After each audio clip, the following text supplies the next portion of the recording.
那我们在这边，我们的老百姓每天要过日子的时候，要喝一杯咖啡，也是有时候想一想，要买东西送给你孙子不然是买东西给你小孩子，也是要在算来算去他们住的什么住的家又大要去旅行的时候坐 first class 住那个饭店都是住到5 star 的那我们的现在怎么过日子，这个我们要想，我们新加坡民主党这是很关心我们的老百姓我们知道大家都过得好像很不简单，过的日子也是很辛苦，所以我们要进入国会，把这些事件都把它提出来，跟政府跟他们讲说，我们政府也是要照顾我们老百姓，好不好？谢谢大家 ，Thank you so much。Thank you。Are we good to go?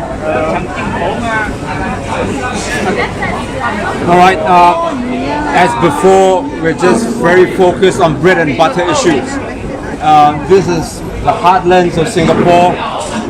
They're all the people here don't have it good, and my message to them is that we'll continue to make sure that their livelihoods, right, their everyday living is taken care of.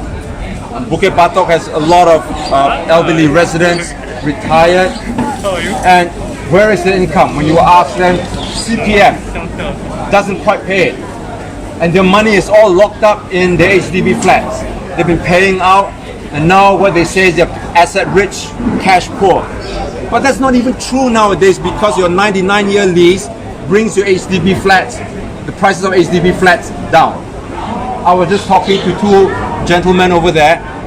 My point, and they were saying, my point to them is that before elections, they kept telling us repeatedly, HDB flat prices will never fall. But that's not true. That's absolutely not true. Because you look at you ask real estate agents, once your flat gets a little older, you cannot sell it anymore. The prices automatically comes down. So before that, we used to depend on CPF, on HDB flat for our income, retirement income. You can't do that nowadays. And then because of the HDB flat prices being so high, all our CPF money is now locked up in HDB. So your payouts every month, the average retiree household is about $280. That's not from me, that's from research. Okay, how are they going to survive? How are they going to get by? One cup of coffee is already $1.20, $1. All right, you add it up. It very quickly makes it very hard for you to live on. And that's why we want to make sure that all our 80% of our poorer elderly people, retirees, get $500 a month. You make a quick calculation, that's only $2.8 billion a year. It'll take us 40 years, 30 years to reach what the government just passed the budget of nearly $100 billion just in a few months. And we're going to spend it all in the next 1.5 years or 1 year. Okay, so all these things we have to get into Parliament to make sure that the ministers understand the difficulties of our people here, and I'm going to go into Parliament and speak up for them. Now, as far as Bukit Batok is concerned, I also want to point out, now just at the letterbox over there, this estate must be managed better. Okay, I will go full time. From day one, you will see me here. I won't be in Shenton Way, some office right downtown. I'll be planted right here. And that's the only way that we can take care of this estate and make it the best constituency, the best estate that we have in Singapore. Okay? Thanks so much. That's all. I just want to be able to move on and make sure we cover the rest of the estate. Thank you. 谢谢大家. Thank you. What are your thoughts on seeing your rival here together with the big guns like Mr. Yes, I was very glad to see Mr. Murali here. I wish him all the best. Remember, okay, our political contest is always on issues.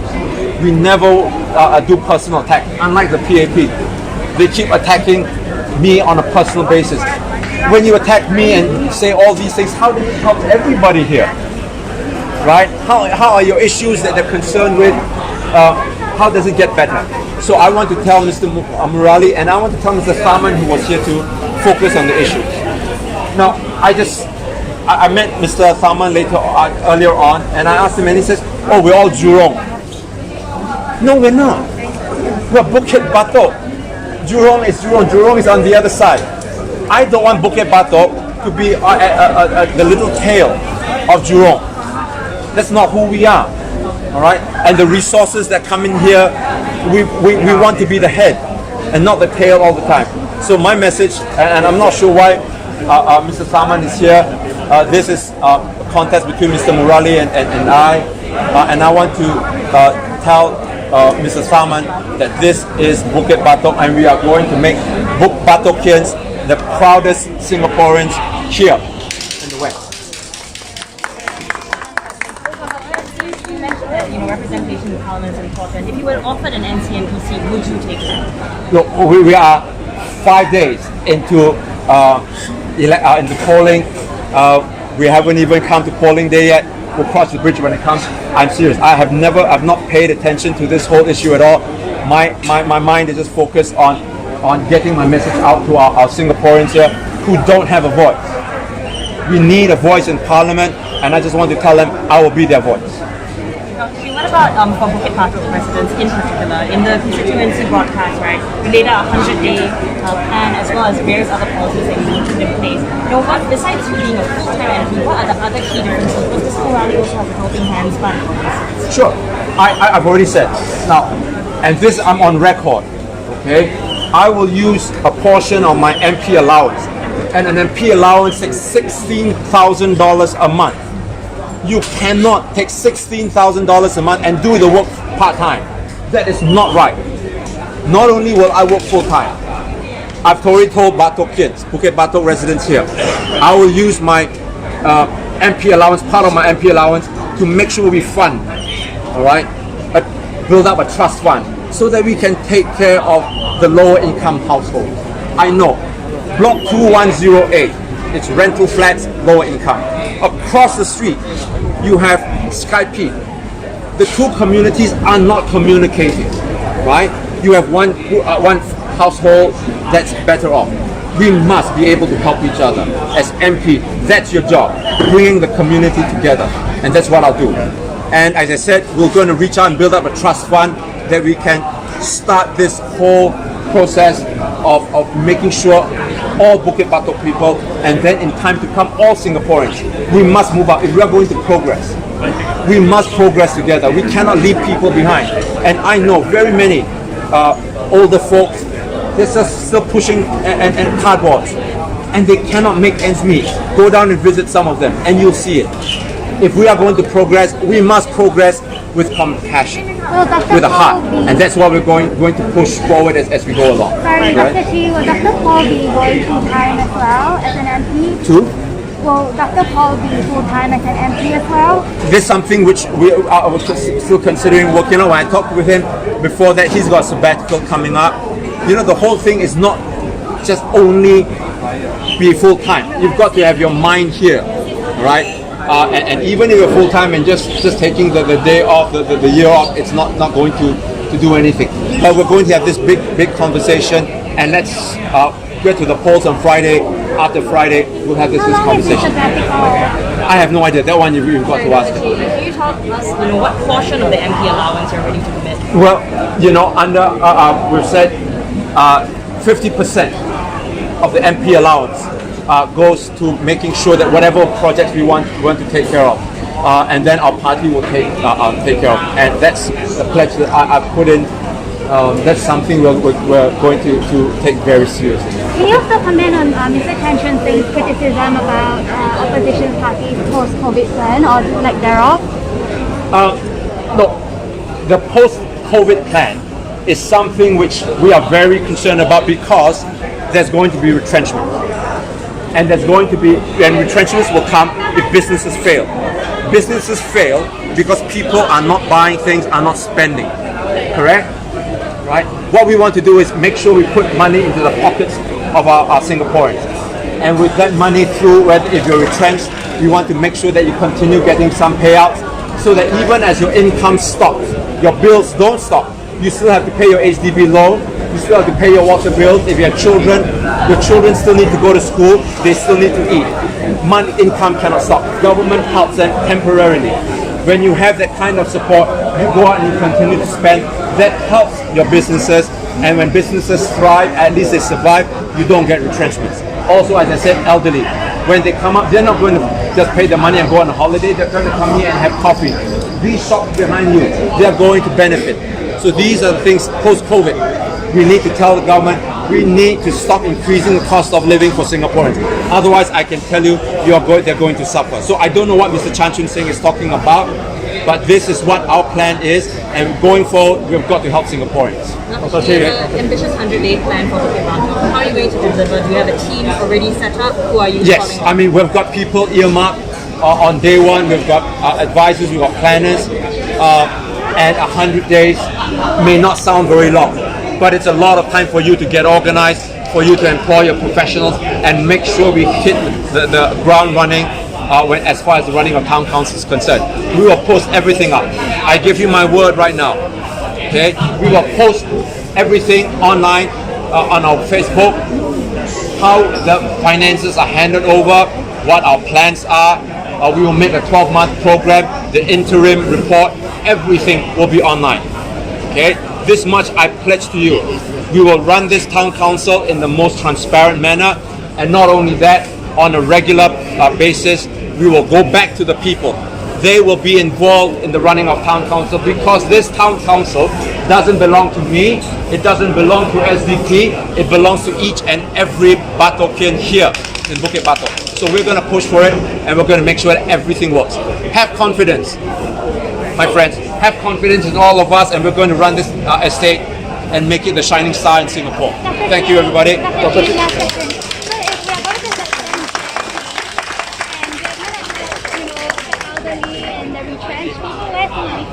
The money is going to come from where the government just taken $93 billion. It cannot be that just because the PAP says something, it's good and right. All right? SDP says, opposition says something, oh, you're going to bankrupt Singapore. No. I ask you to think again, okay? Whether it's a retrenchment benefit, whether it's giving our elderly $500 a month, we worked it out. Okay? It'll come out to $5 billion a year. $5 billion a year you compare to $100 billion they took out. You do a quick calculation, it'll take us 20 years. Even if we don't take in any income, government doesn't take in any revenue, it'll take 20 years. Correct? And that's why I keep saying, don't let the PAP always do the math calculation for you and they say, this is the one, this is right. Everybody else's calculation is wrong. No, don't let them do that to us. Okay? What we are going to do, we have already pledged. Okay? The people who are top higher earners, increase their income tax.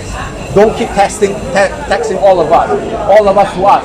GST, 9%, 2% more from 7% makes a lot of difference because we don't earn that much. People who earn $1 million a year, can you understand that figure or not? Ministers, Mr. Lee Hsien Loong, who makes $200,000 a month, they can afford to pay more income tax. That money will use to come and help the people, the ordinary people. That's what we're talking about. Okay? So these are things in many ways that we are going to fund. Please, I cannot spend all this time talking about how we're going to, but go to our website, go out to our Facebook, we explained everything. And this again, I promise you, whether it's tomorrow or day after, I will do a rally speech. I want to explain to the detail how we're going to fund all these things. And it's very doable. It's very doable. All we need is think outside of the box and don't let the PAP control our thoughts all the time. Okay, Dr. Chee? Dr. Chee, about the income tax, wealth tax, you mentioned that in the debate with Dr. Vivian as well. And he said, have a care that you're not uniting class warfare. What will your response to that be? Well, for Vivian Balakrishnan, you know, when you talk about his salary, it's always class warfare. Does he ever think about us? About how we go through our lives? Every time we go to the supermarket, can we buy this? Tomorrow my children goes to school. Can we afford that? You look at the COVID situation, right? 3,000 households, 3,000 students could not even afford a computer or a laptop, whatever, right? It came out in the paper. Why is it in this day and age, when we have our ministers paying themselves so much money, right, that we still have to have poor children? And I know that, for example, ST Fund, isn't it? Pocket money for children. Why? Why can't we pay everybody enough money so that we can all Singaporeans enjoy our progress? Not just the rich, not just the ministers, but all of us. Every person, every Singaporean. We've worked hard, we've built up this country, and I think we have the right to be able to make sure that all of us progress together. This is Singapore, and Singapore means for all Singaporeans. Okay? Thank you very much. Appreciate it. I wish you all the very best. We'll see you somewhere down the road.